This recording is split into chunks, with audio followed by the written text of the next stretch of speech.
Hi everybody, I'm Mikey, and this is part of the Advent Calendar series that is a crochet along. For those working on the crochet along with me, every few days a new video will be available to advance you to the next part of your project. There are 15 tutorials in all to complete today's project. If you're finding this and the crochet along is done, all videos will stay up indefinitely. In the more information of this video, you'll find a link to the playlist where all the tutorials will be listed in order for you to play along. The entire pattern is now available for free for those who don't need a video. Refer to the video description to get redirected to the pattern. So in the meantime, let's begin with today's tutorial to advance you to the next step, and of course wishing you the very best of the festive season ahead. So we're continuing our journey with the Advent calendar. We're going to do the holly next. I've called it the mistletoe online as well. So what it is, it's two existing leaves that are pushed together. Okay, so we can put those together with sewing techniques, and then this is just a round circle added to it afterward in order to create it with a little bit of a loop at the top. Very easy concept, and we are going to be working with the center chain, working our way around, and then we'll just follow the instructions slowly as we go. When you need to make two leaves, so I'll do the one on camera with you, I'll leave you to do the other one, and then I'll cover the berry for you. So using a 5mm size H, you're going to be using your green color right now, and we are going to create a slip knot to begin, and we're going to chain a total of 8. So you have to do 2 leaves. I'll show it to you one time on camera. So you 1, 2, 3, 4, 5, 6, 7, and 8. So what happens on here is that we're going to work our way across the chain and then down through the other side, back up. So it's like a big round circle. So let's begin. We're going to do 1 single crochet second chain from the hook. So count back, so 1 and 2, get the back loop only. So single crochet into that one.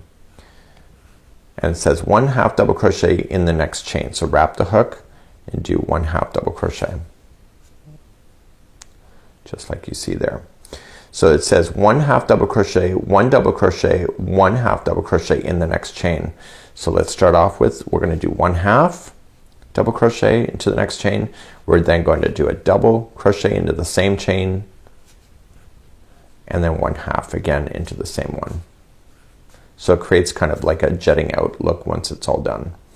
So then we continue back. So 1 single crochet in the next, just like you see.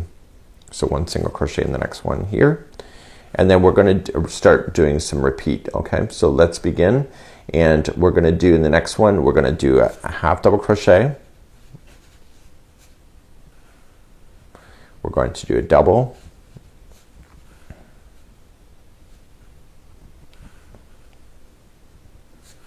And then we're going to do a half.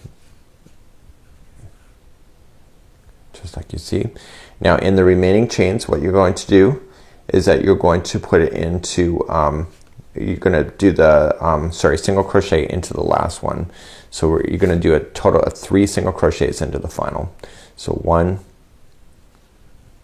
2, and see how I'm turning it? 2 and 3.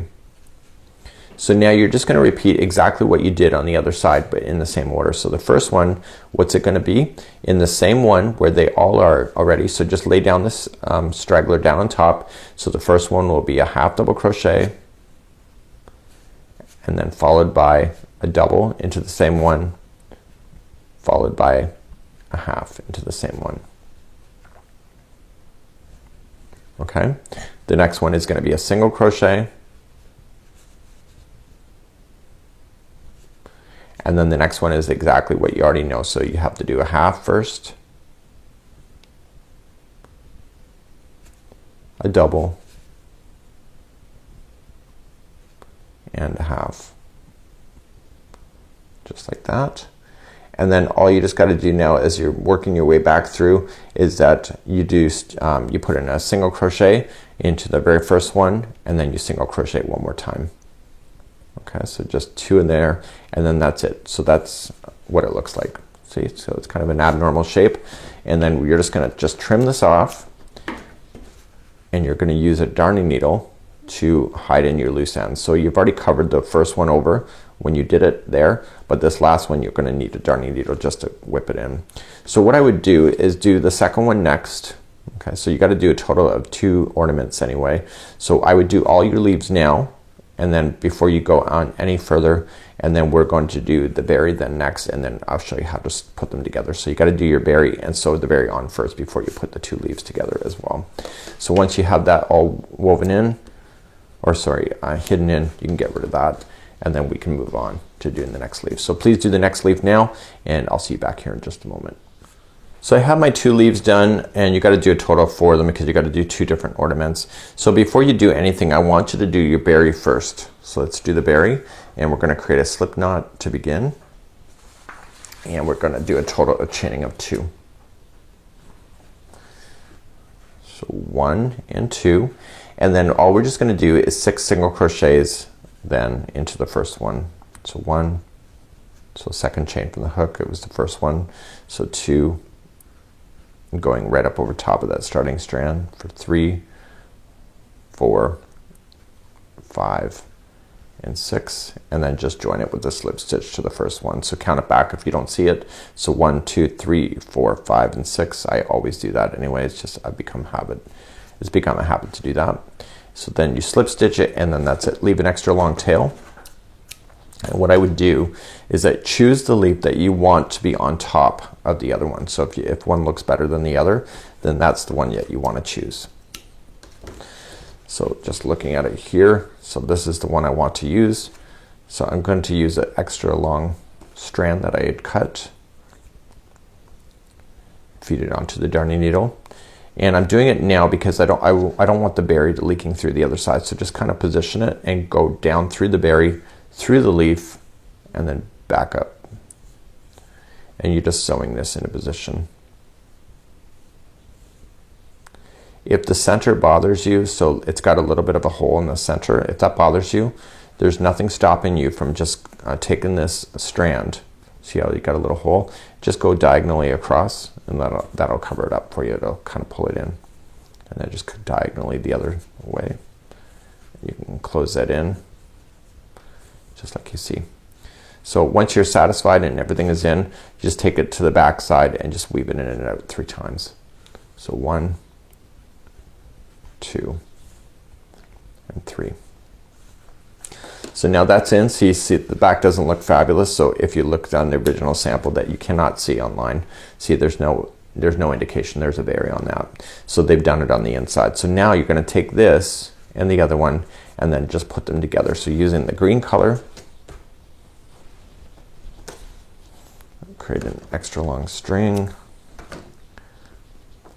just create a slip knot, leaving a little bit of an extra long tail that you can deal with later. And all you're just doing is that you're using the darning needle to put these together. So the berry's already attached, so just in the green section only, so coming up through the back side. The berry's on the front, of course. And I'm just going to go through the slip knot, just like there, and then that'll lock it into position as I pull it through. There we go. So I'm just going to go a little bit around this, only in the green, leave that berry alone. So in and out of the green section only, just to hold them together. So I'm working my way around the berry instead.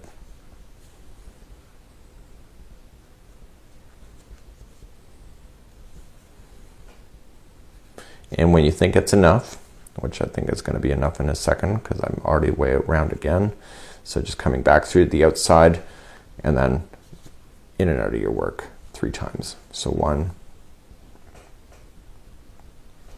2, and 3.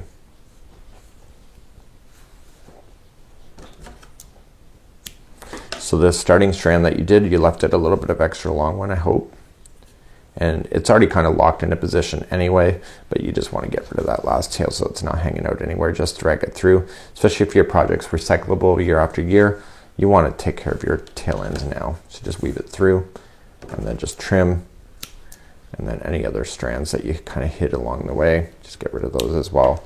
And therefore there is your holly and your mistletoe, whatever you want to call it. So that is your fabulous idea. We still have to create the loop next, which is really quite easy. Let's do that next. So let's create the loop, create an extra long tail just before you do the loop. Okay, before you start, and then chain 9. 1, 2, 3, 4, 5, 6, 7, 8, and 9. Leave an extra long tail and pull that loop through. Yank on it, yank on both sides, fold it in half. So you're just going to measure them, make sure the strings are almost the same distance. If not, just make them the same distance. And then feed that through a darning needle. So you'll see that the loop is at the top of the mistletoe or the holly. And you're just going to go through the green section only. And pull through and stop once the loop hits. Come through the interior of the loop and then back through the holly. And I want you to do that total twice. So back through the loop and through the holly. So once you have that done twice, then just turn it over and just hide in this loose end. So just in and out of the work a total of 3 times. So 1, 2, and just do it one more time. I just dropped it. Happens to everybody. So the next decoration up, as I just do this final one, will be the gift. And the gift is a 3-dimensional. You'll need your polyfill once again to do the gift. It's 2 pieces put together and it has a little bit of puff to it. And again, that's subjective to your own creativity as well. So there's how you do your holly. So now it's ready for your Christmas tree ornament, and you have to do two of these for your particular idea. So until next time, I'm Mikey on behalf of the Crochet Crowd as well as yarnspirations.com. We'll see you again real soon.